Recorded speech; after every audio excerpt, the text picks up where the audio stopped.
My mother called me ungrateful the day she handed over my inheritance to pay for my brother's wedding. She said I would understand when I was older. I was 23 years old working double shifts at a hotel front desk, and I had just watched $67,000 disappear from a trust account my grandmother built for me over 30 years. That was 11 years ago. Last Saturday night, my mother walked into the lobby of my law firm's annual gala, an event I organized in a building I own, and she brought my brother and his wife with her. My brother walked straight up to me, shook my hand like we were strangers meeting at a networking event, and told me he needed to speak with me privately about a business matter. He was holding a manila folder. Inside it was a document demanding I co-sign a $400,000 commercial loan using my property portfolio as collateral. Or else, he said, he would make sure every person in that room knew exactly why our family fell apart. He thought I was still afraid of him. He had no idea what he had just walked into. My name is Tilda, and I am 34 years old. I am the founder and managing partner of a boutique real estate investment firm based in downtown Atlanta. I also own the building we are currently standing in. I have owned it for 2 years. Nobody in my family knew that. Until tonight. Let me go back to the beginning, because none of what happened last Saturday makes any sense without it.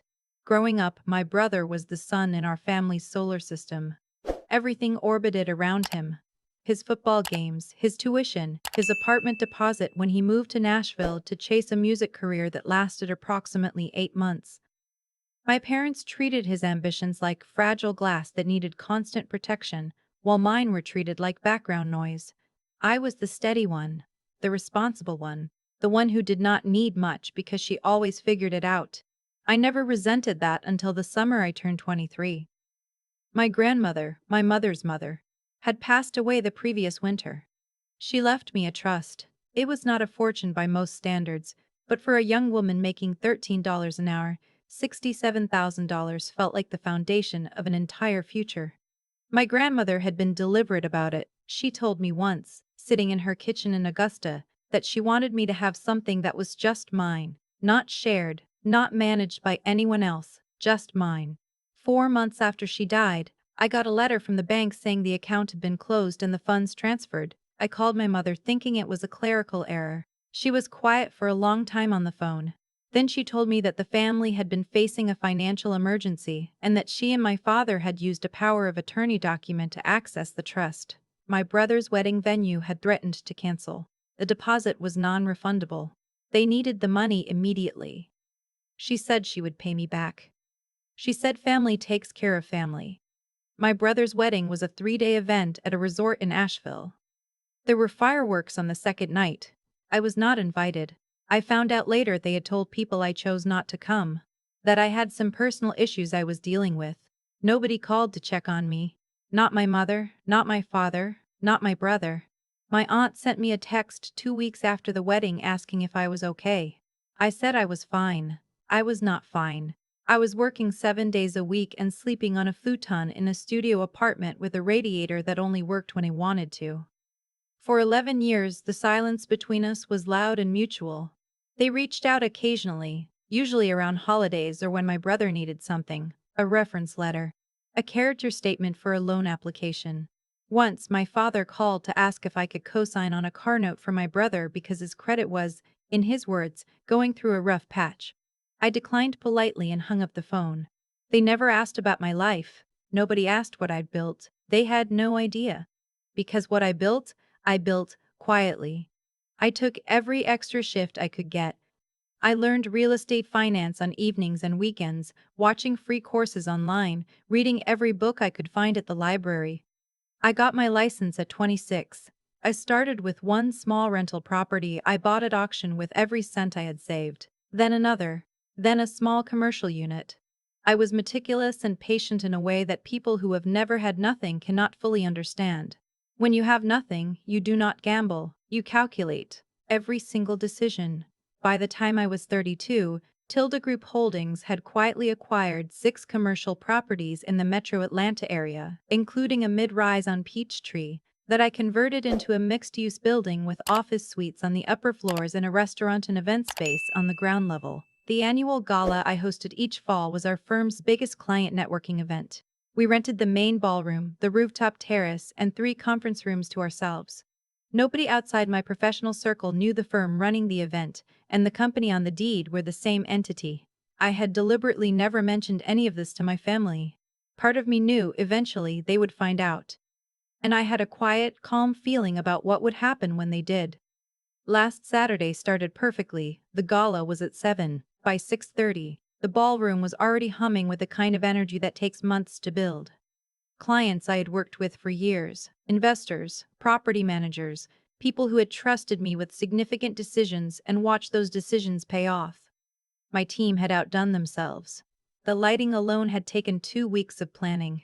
I was standing near the registration table when my assistant came to find me. She had a careful expression on her face, the kind that means she is about to deliver information she would prefer not to deliver. She told me there were 3 people at the door who were not on the guest list. They had given my name. She described them. I knew immediately. I took a breath. I smoothed the front of my blazer. And then I walked to the lobby. My mother was wearing a dress I had never seen before. My brother was in a suit that was slightly too large in the shoulders, the way suits look when they are bought in a hurry. His wife stood slightly behind him, clutching a small handbag, scanning the room with the particular expression of someone who is trying very hard to look like they belong somewhere. My brother smiled when he saw me. It was a warm smile, the kind he had always been good at, the kind that made people believe he was genuinely happy to see them. He held out his hand. "Tilda," he said. "You look great. This place is something else." I shook his hand. "How did you know about this event?" "Saw it listed in the Atlanta Business Chronicle," he said. "We figured it was time we connected. It has been too long." My mother stepped forward and opened her arms. I took a small step back, just enough to keep the distance, and gave her a look that said, "Not here." She lowered her arms without comment. I asked them to follow me. Not to the ballroom. I walked them through a side corridor to a small private meeting room I used for client consultations. Clean, professional, a table and 4 chairs, nothing personal. I closed the door behind us. My brother did not waste time. He set the manila folder on the table and pushed it toward me. Inside was a commercial loan application, $400,000, with a cosigner line at the bottom with my name pre-tapped into it. He explained that he had started a real estate development company 18 months ago. Things had been going well initially, but a project had stalled due to contractor issues and cost overruns, and the bank was no longer willing to extend the construction loan without additional collateral from a cosigner with a stronger financial profile. He had done his research. He knew about my firm. He knew I had multiple properties. He said it would barely affect me. He said it was just a signature. My mother sat quietly with her hands folded, the same posture she had used my entire childhood when she wanted to appear uninvolved in something she had clearly helped plan. Then my brother said the thing he had obviously been saving. He said he hoped we could keep this between family, because if people started asking questions about why we had been estranged for over a decade, it might raise uncomfortable questions about my professional reputation. People, he said, might wonder what kind of person cuts off her entire family. He said he would hate for any confusion to affect my business relationships, especially at an event like tonight. He said this calmly with the same warm smile. I looked at him for a moment. Not with anger. I want to be clear about that. I felt something settle inside me actually, like a long equation that had been waiting years to resolve itself was finally ready. I said, "Let me ask you something first." He nodded, still smiling. "The trust my grandmother left me. The $67,000. Did you know, before the wedding, that Mom and Dad had accessed it?" His smile did not move, but something behind his eyes shifted. "That was a complicated situation," he said. "It was not complicated," I said. "She forged a power of attorney. My grandmother left that money specifically to me, and it was liquidated to pay for your wedding venue." His wife made a small sound. My mother looked at the table. "Tilda," my mother said, "we have been over this. We said we would pay it back." "You did not pay it back," I said. "You also did not apologize. You did not call me after the wedding. You did not call me for years. And tonight you walked into this event that you were not invited to with a loan document already printed with my name on it. And you just told me that if I do not sign it, you will imply to my professional network that I am the one who destroyed this family." The room was quiet. My brother leaned back slightly. He adjusted his approach. His voice got gentler.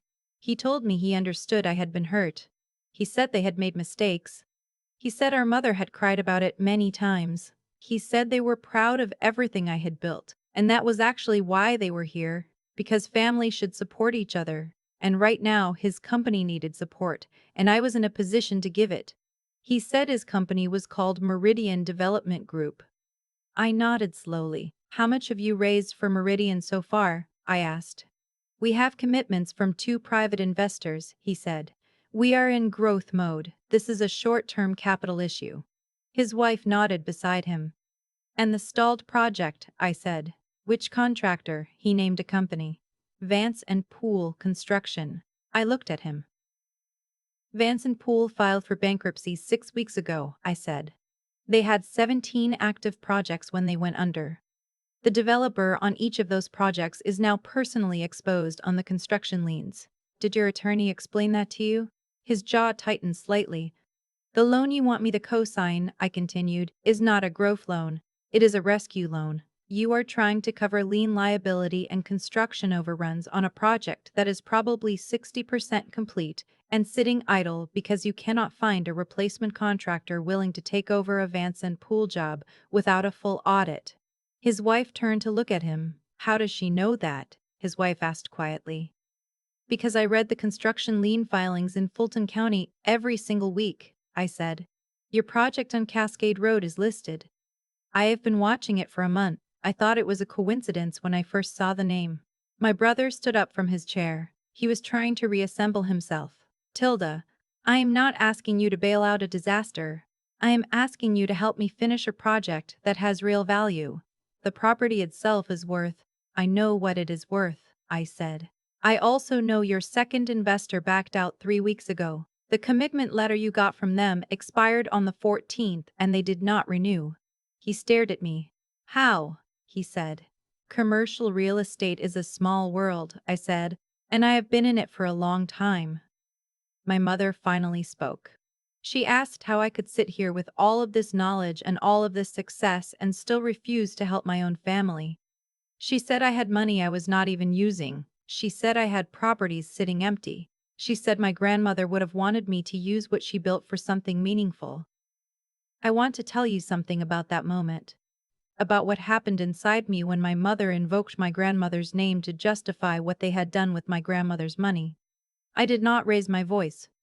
I am telling you this because I think people expect a scene. They expect tears or shouting or a dramatic speech. What I actually felt was a very calm, very clear sense of finally being done. "You used what Grandma built for me to pay for a party," I said. "You did it without asking me, without telling me, and without any real intention of making it right. I spent 11 years building something from nothing because you took the foundation I had been given. And now you are here asking me to risk that foundation to cover your son's bad deal." I reached across the table and picked up the manila folder. I held it for a moment, then set it back down in front of him. "I am not signing this," I said. My brother's warmth dropped. The professional veneer came off completely. He told me I was making a mistake. He said I was choosing my pride over my family. He said if his project collapsed, it was going to be on me. He pointed out that people at the gala tonight would be curious why his sister's family had shown up unannounced, and it would not be hard to frame a narrative. He stood up and said, "I will walk back into that ballroom right now and I will start answering questions." I stood up too. "Please do," I said. "I would actually like you to." He paused. I walked to the door of the meeting room and opened it. I said, "Come with me." We walked back down the corridor toward the ballroom. My mother and his wife followed. I could feel them behind me, uncertain, recalculating. My brother was beside me, and I could see him scanning the room as we entered, identifying faces, assessing who might be most influential to approach. He did not know that nearly every person in that room had done business with me for years. He did not know that the woman near the bar, the one in the green blazer, was the head of commercial lending at one of the city's largest regional banks. He did not know that the couple by the windows were two of my earliest investors, people who had watched me buy my first property with shaking hands and trusted me with theirs anyway. He did not know any of that, because for 11 years he had not asked a single question about my life. I walked him to the center of the room near the fireplace, where several of my colleagues and long-term clients were gathered. I introduced him. I said this was my brother, that he was a real estate developer, and that he had come tonight because he had a project in distress and was looking for options. He looked at me, confused by my directness. I said, "Tell them about Cascade Road." He opened his mouth and closed it. Gwen, who runs one of the largest property management companies in the Southeast, asked what stage the project was in. He started to explain. The more he talked, the more apparent it became to every person in that circle that this was not a growth story. This was a rescue story, a contractor failure, a lien exposure, a gap in investor commitment, a cosigner request to a bank that was already skeptical. These were people who had seen this exact situation many times. They were kind about it, they were professional, but nobody offered to help. His wife had drifted toward the edge of the group, uncomfortable. My mother was standing near the entrance, watching. My brother eventually stopped talking.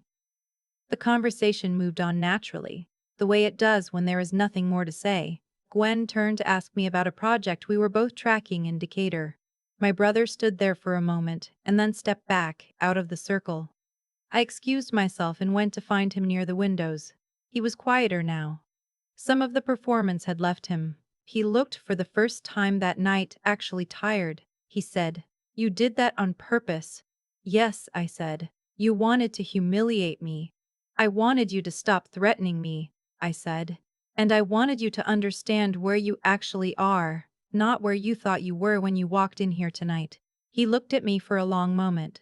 "So that's it. You're just done with us." "I have been done," I said. "You just never noticed because you never looked." He did not have an answer for that. I told him I would give him one thing, and one thing only. I handed him a card for a real estate workout attorney I trusted. Someone who specifically handled distressed development projects, who had helped other developers restructure when a contractor failed and a timeline collapsed. Not a bailout, not a co-signature. A resource. A professional who could look at the actual situation and tell him what his real options were. He took the card. He looked at it for a moment. He did not say thank you. He went to find his wife. My mother waited near the door. She did not come to find me again. They left before 9. The gala ran until midnight. The rooftop was perfect. I stood up there for a while after most people had gone, looking at the city. I have a habit of doing that, standing somewhere high and looking out, mostly because I remember very clearly what it felt like to have no vantage point at all. To be at street level looking up, wondering what was at the top and whether there was any possible path that led there. 11 years. That is how long it took to get from a futon in a studio apartment to owning the building I was standing on. Not because I was exceptional. Because I was consistent. Because I treated every dollar like it mattered, and every decision like it had a consequence, and every setback like information instead of defeat. My grandmother used to say that money is just a tool. It is not the point. The point is what you build with it, and whether what you build serves something real. I thought about her a lot in the days after the gala. I thought about what she had intended when she left me that trust. A foundation, she had called it. Something just mine. What they took from me, I rebuilt. What they tried to take on Saturday, I held. I do not think my brother will come back. I think he will figure out his project or he will not. And either way, my name will not be on it. My mother will call eventually, probably at Christmas, probably with a version of events that has been revised to feel more comfortable. I will be polite. I will not pretend. Some people ask how you get to a place where you stop waiting for your family to see you the way you actually are. I do not have a clean answer. I think it happens slowly, over many years, and then one day you are standing in a room full of people who chose to be there, who chose to trust you, who know exactly what you have built and what it cost, and the people who were supposed to know you better than anyone walk in as strangers asking for a favor. And you realize the loss was never yours to carry. It was always theirs. If you are rebuilding something right now after someone took what was yours, I want you to know that the foundation is still there. They cannot take what you decide to become next. Hit subscribe if this story stayed with you and drop a comment below. I read every single one.